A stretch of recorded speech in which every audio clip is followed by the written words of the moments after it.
Hi and welcome to Inside This Music Box. I'm Erin and I'm a primary and high school music teacher in Sydney, Australia. This evening I thought I'd do a video about how to teach ukulele to a class. This is something I really enjoy doing, and I started two separate ukulele groups in the primary and the high school at my school, and I love working with them and I'm so glad I started them. First and foremost, this isn't a tutorial how to play the ukulele, this is about how to teach how to play the ukulele. Bernadette Teaches Music on YouTube has fantastic video tutorials on how to play different repertoire on ukulele, and I highly recommend them. So before you start, you need to set some really clear expectations for your kids about what they can and cannot do with the ukulele.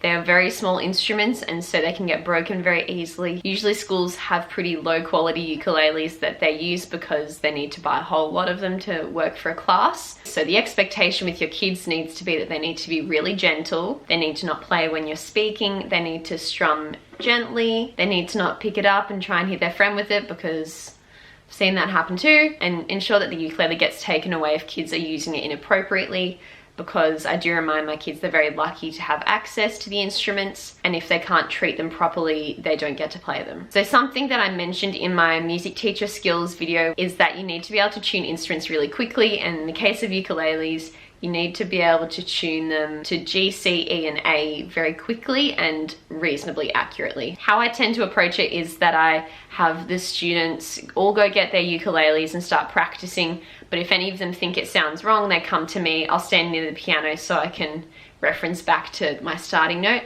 and I'll tune them. Lots of kids don't have the ear to know if it's in tune or not. I don't expect them to need to know that. So I do tend to go around, once I've tuned the ones that have been handed out to me, I then go around the room and check that they all sound okay. So with your ukuleles all tuned, the kids need to know about a couple of different things. They need to know about the strings. They need to know about the frets. They need to know that you do not need to touch the metal bit. That is not the goal. You have to play in between. They need to know this is the body, and then you strum down here. If you were to play a chord, you have to strum multiple notes. If you want to play just one note, you pluck the string.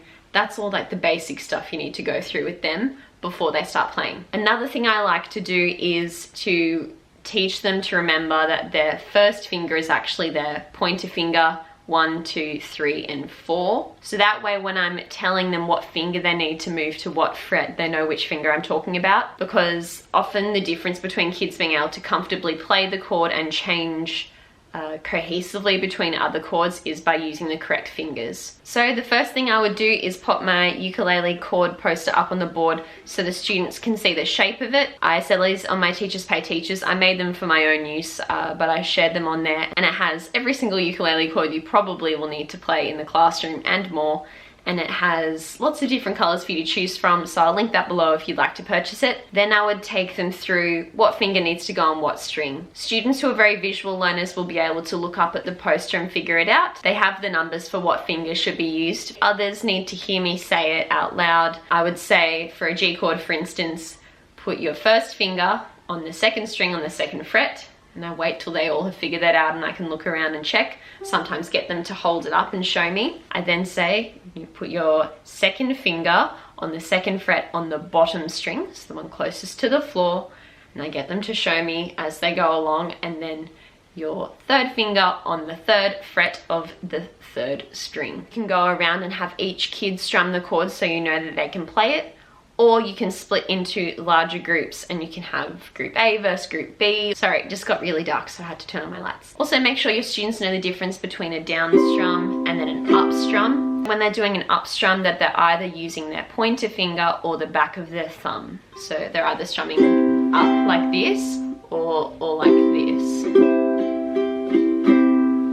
Really make sure you encourage your students to be very gentle in the strumming, because that will be the difference between it sounding distorted and gross and possibly much nicer. After you've taught kids all the different terminology that they might need to know, you then can get on to playing. It'll probably take quite a while for students to build up their muscle memory and to remember where to put their fingers. So you've got a couple of different options of how to approach playing through a whole song instead of just playing songs that have one chord. So instead of drilling one chord for a really, really long time, what you can do is you can pick songs that only have a couple of chords, split the kids into groups, and then they can practice just that one chord, and then you can play through the song by pointing at the right group in time. For example, if you were to want to play the song Happier by Ed Sheeran, which is a really fantastic beginner song for ukulele, which has A minor, F, and C, you can teach the kids all 3 chords and then split them into 3 groups. So the group on the left is A minor, in the middle is F,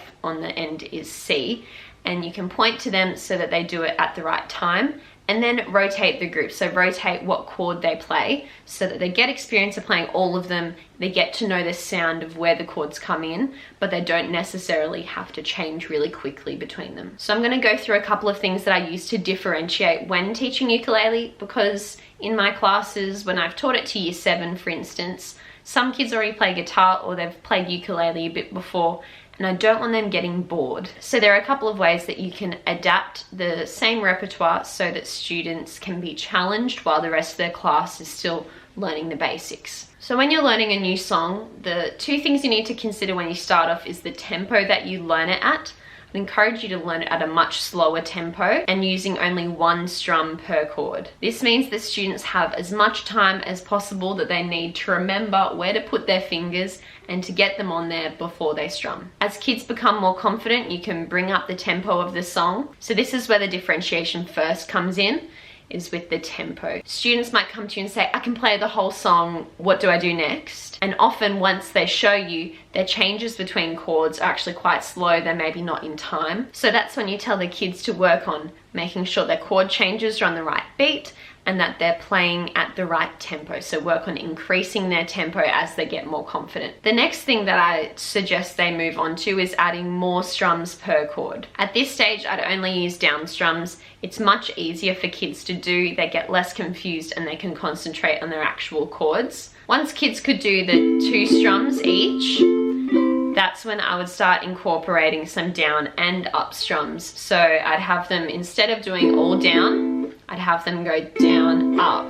down, up. Then to take it further, I'd teach them a strumming pattern. So often I'll draw the arrows of the direction of the strumming on the board. So a very common strumming pattern is down, down, up, down, up. It sounds confusing, but it usually works with so many songs that it's a really good one for kids to learn. So it would sound like this. The very last thing you could do to extend kids, which is really taking it quite far, but if you've got the kids with the talent, you should do it for sure, is getting them to learn how to play the melody on ukulele. With your really advanced kids, you could also get them to figure it out by ear, which is a great challenge. So it might sound something like this. So they go through and they learn the melody of the song. If you're learning a song that has any riffs in it, that's another option that they could learn. So a slow tempo with 1 strum per chord, 2 strums per chord, all down strum, 2 strums per chord, down and up strum, strumming pattern, and then learning the melody. So that would be picking the individual notes. I often like using tab for ukulele, especially when you've got beginners, because it can be very confusing to kids when you can play the same note on different strings on different frets. So I prefer to use tab in this situation. After that stage of doing 1 song with the whole class, you've got 2 main options with what you can do. Before I take you through those things, I need to mention the resource that I use, and that is these 4 ukulele books that I made for use in my year 7 class. Each book is at a different level. So in the first book, there are 2 chord songs. The second book, there are 3 chord songs. Third book, 4 chord songs. And then 4th book, 5 chord songs or songs using bar chords. So if it was using chords like B flat, for instance, that would be in the spicy book. The reason I made these is I wanted it to be really easy to differentiate repertoire for different kids and for students to be able to feel like they could pick a song that suited their ability level at the time. Each of these books has a different spice level. So book 1 is mild, then medium, hot, and spicy. The spicy book motivates a lot of them to try their hardest because they want to be able to play a spicy song. So I gave my students access to these chord books they could go through and pick based upon their confidence and their level of playing. And as they increase their confidence, they'd be able to move on to other songs in the other books. So the first approach you can take if you were to use my books or something similar is you can take 1 song from each book, either allow students to pick which song suits their level or decide based upon what you've seen in class which group they should go into, and then they can practice as a small group on their song and everyone can be playing something that's at their level. This is probably better for sound control, as you'll only have 4 different songs playing in your classroom at once as opposed to 20 or 30. The second approach is for students to pick the book that suits their level and to pick a song from it themselves. In my books there is a link out to the music video for them to listen to the audio. Work independently trying to figure out the song themselves, and they can always ask for help. So it is helpful to be familiar with the songs that they're choosing. With either approach, I feel students can feel they have some ownership of their own learning and they can choose what level they can do. Creating these different books took such a long time, but it was such a fantastic use of my time because the students were given a lot of independence and a lot of choice. I feel the older your students get, the more they value having choice. This is a really easy way for students to be picking stuff that they can succeed at and also they'll enjoy. If you have any further questions about teaching ukulele to a class, please let me know in the comments and I'll reply to you. If you're interested at all in my ukulele chord posters or my ukulele books, you can go to my Teachers Pay Teachers account and I'll leave the link below, or you can search for Inside This Music Box. Ukulele is such a fantastic instrument to teach kids and they can have some really quick success, which brings them a lot of fulfillment. So I highly recommend you teach ukulele to your class and let me know how it goes. If you enjoyed this video or found it helpful, please click the like button and subscribe to my channel to see any more music education related content. I hope you enjoyed teaching ukulele as much as I do. Thank you for watching and I'll see you in my next video.